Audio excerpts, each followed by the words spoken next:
네, 오늘 만나신 모델은 쌍용차의 소형 SUV 티볼리인데요. 사실 기존 가솔린 모델을 타면서 너무나 실망을 했던 바가 있습니다. 정말 폄하에 폄하를 했다라고 생각을 하는데, 무엇보다 완성도 부분에서 상당히 아쉬움이 있었습니다. 과연 엔지니어들이 세팅을 한 것일까라는 의구심마저도 들었는데요. 하지만 현재 모델은 디젤 사양입니다. 때문에 어느 정도 기대를 한번 해봐도 좋지 않을까 생각이 되는데요. 과연 쌍용 티볼리 디젤이 기존 가솔린의 아쉬움을 만회해낼 수 있을지 잠시 후 함께 느껴보시겠습니다.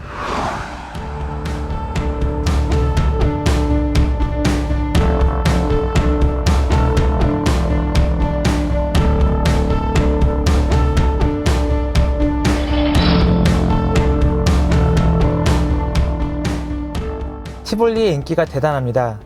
2015년 상반기에만 18,524대가량이 판매됐습니다. QM3보다 8,000대, 트랙스보다 13,000대 이상 많이 판매된 것입니다. 쌍용 측은 디젤 모델을 통해 상승세를 이어가겠다는 전략입니다.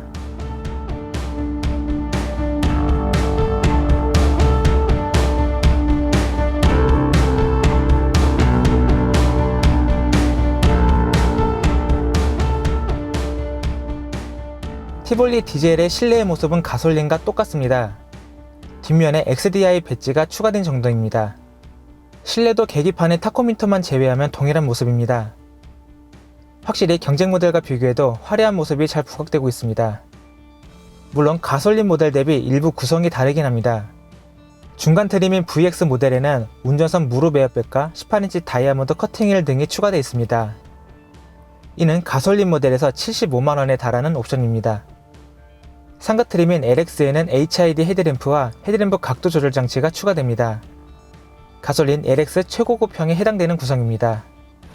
그럼 쌍용차가 개발한 신형 디젤 엔진의 완성도가 어떤지 함께 확인해 보시겠습니다.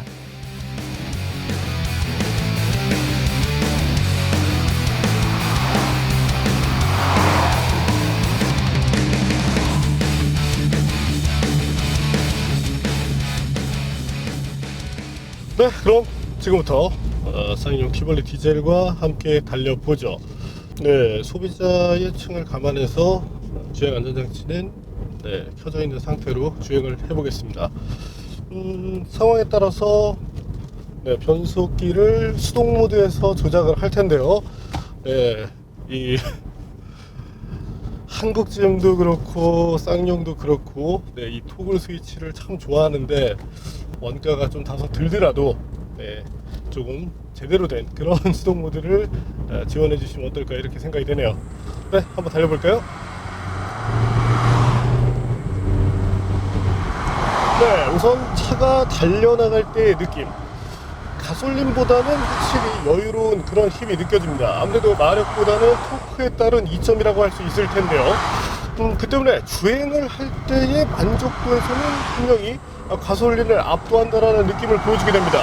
또 하나, 상당히 눈에 띄는 부분이 있다라면 바로 변속기인데요. 기존 가솔린 같은 경우 브랜드만 아이신 것이지 완성도, 이 셋업에 대한 완성도가 상당히 좋지 못했습니다. 정말 그 변속기를 받아와서 아무것도 안 하고 그냥 얹었다라는 생각마저도 들었는데요.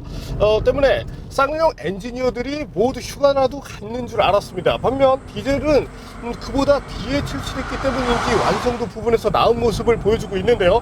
어쨌든 디젤을 만들어 왔던 회사이기 때문인지 디젤 쪽의 세팅이 더 낫다라는 생각을 보여주게 됩니다. 물론 스티어링 휠을 돌리거나 했을 때, 특히나 이 스티어링 모드를 스포츠에 놓게 되면 상당히 이질감에 의해서 사람의 그 성격을 한번 보여주게 만드는 그런 시스템이라고 평을 할 수 있겠는데, 그래도 노멀 모드 또한 이 토크가 어느 정도 맞물리면서 움직이는 차량의 특성 등을 감안했을 때는 폄하할 정도의 수준은 조금 벗어났다고 할 수 있게 되겠네요. 그럼에도 불구하고 이와 같은 스티어링 시스템에 대해서는 조금 보완을 해나갈 필요가 있지 않을까 이렇게 생각이 됩니다. 어쨌든 이 부분에 대한 완성도가 떨어지는 것은 사실이니까요. 네, 엔진은 1.6L 디젤 사양인데요. 최고 출력은 115마력, 최대 토크는 30.6kgm를 갖고 있습니다. 어떤 수치적인 면으로 접근해서 바라본다면 동배기량의 트랙스보다는 확실히 처진다라는 느낌이 있습니다. 실제 달려나갈 때도 트랙스 쪽이 조금 더 나은 느낌을 보여주고 있기도 한데요. 네, 여기서 쌍용 티볼리 디젤의 이동 손실률에 대해서 한번 알아보시겠습니다.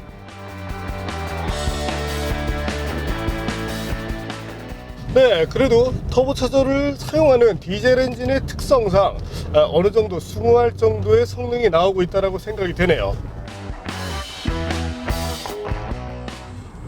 역시나 가속 페달을 밟았을 때 약간의 그 리스폰스 저하가 있지만 디젤 엔진이라는 점을 감안하면 어느 정도 수긍해 줄 만한 수준이라고 생각이 됩니다. 또한 MVH 부분에 있어서도 표준적인 정도를 보여주고 있기 때문에 이 정도라고 한다면 어떤 그 기본 구성 면에서 소비자들의 불만을 크게 부르지는 않을 것으로 전망이 됩니다. 네, 르노 삼성 QM3와 비춰서 바라본다면 연비면에서 또한 핸들링, 차량의 거동면에서는 QM3가 낫습니다. 물론 전반적인 퍼포먼스 자체로 놓고 바라본다면 트랙스 쪽이 월등하긴 하지만 실질적으로 트랙스의 강점이 되는 핸들링 등은 이와 같은 소형 SUV 소비자들에게 그렇게 큰 영향을 행사하지는 못합니다. 어찌 보면 구성이라는 측면에서의 이점이 더 커질 수 있게 되는데 쌍용 같은 경우가 엔지니어링 부분에 대해서는 아쉬움을 보였지만 그래도 패키징 부분에서는 상당히 잘해내는 모습을 보여주고 있습니다. 특히나 첫 차로 접근하는 소비자분들의 경우는 네, 어떤 그 차에 대한 어떤 그 체감 데이터를 갖고 있지 않기 때문에 어느 정도 불만이 나오지 않는 선이라면 충분히 타협을 할 수 있게 되죠. 그런 면에서 본다면 티볼리 디젤은 충분히 타협할 만한 그 선을 넘어서 있다고 할 수 있게 되겠네요. 거기에 탄탄한 편의 장비는 분명히 티볼리의 장점이 됩니다. 트랙스의 경우 2,500만 원을 넘어서는 풀옵션 모델조차도 시동키를 넣고 돌려야 하죠. 그 밖에도 눈에 띄는 편의 장비라는 것은 거의 찾아보기 힘듭니다. 최근 나온 디젤 같은 경우는 심지어 디젤이라는 표시조차도 해놓지 않는 그런 성의를 보여주는 센스까지를 발휘를 했었죠. 때문에 트랙스 LTG 같은 경우는 사실상 추천할 만한 대상이 되지 못합니다. 저라면 차라리 투싼을 살 것 같네요. 반면 티볼리 같은 경우는 현재 이 입문의 소비자층이 원하는 그런 구성 요소에서 충분한 강점을 보여주고 있기 때문에 어느 정도 운전 경험이 있는 소비자라면 트랙스를 택할 것 같지만 대부분의 소비자들은 티볼리를 선택할 수밖에 없다라고 생각이 되네요.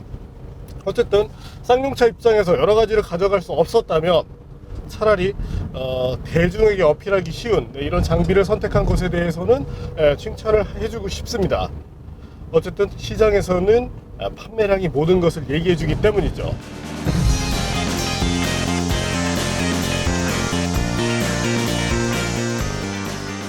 아울러 그 한국 GM 같은 경우는 트랙스의 판매 저하에 대해서 한번 좀 내부적으로 고민을 해볼 필요가 있겠습니다. 아무리 성능이라는 것이 좋아도 소형 SUV에서 한계라는 것이 분명히 존재하기 때문이죠. 그렇다면 소비자들이 정말 바라는 것이 무엇인지 그런 부분에 대해서 고민을 해서 상품을 출시할 필요가 있겠네요.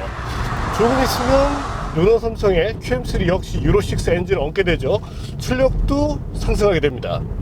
상당히 기대가 되게 되는데 세대가 다 모였을 때 한번 비교를 해보는 것도 좋지 않을까 이렇게 생각이 되네요. 어쨌든 티볼리 디젤 충분히 좋은 모습을 보여주고 있다고 할 수 있게 되겠네요. 서스펜션의 세팅 역시도 현재 디젤 쪽에 조금 더 잘 어울린다는 느낌을 보여주고 있습니다. 승차감도 적당하고 어떤 그 바디로 방어라든지 이런 부분에서도 좋은 모습을 보여주고 있네요. 결과적으로는 가솔린 모델이 형편없었던 것이지 티볼리 자체가 나쁜 차라고는 생각되지 않습니다. 이번에는 티볼리 디젤의 가속력에 대해서 한번 알아볼까요?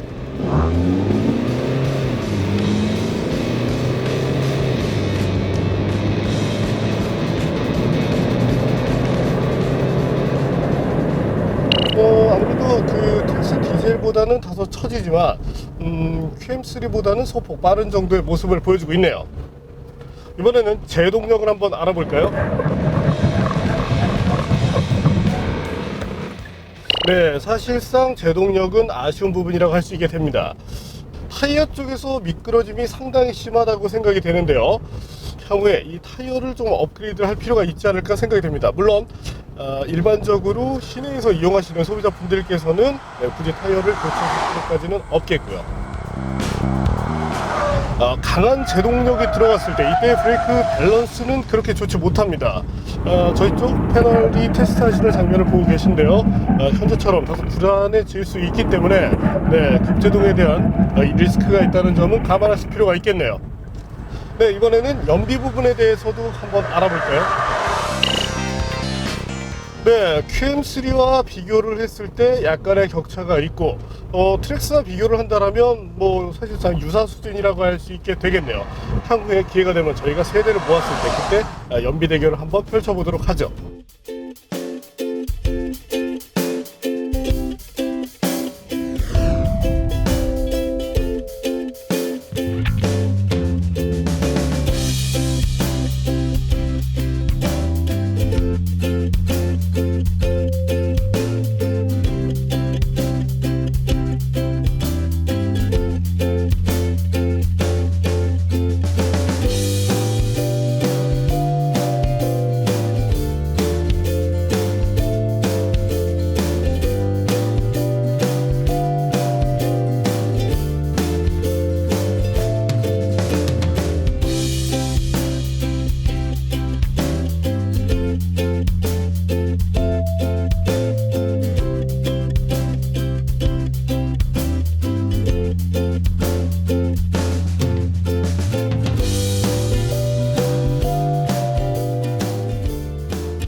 네, 오늘 만난 쌍용 티볼리.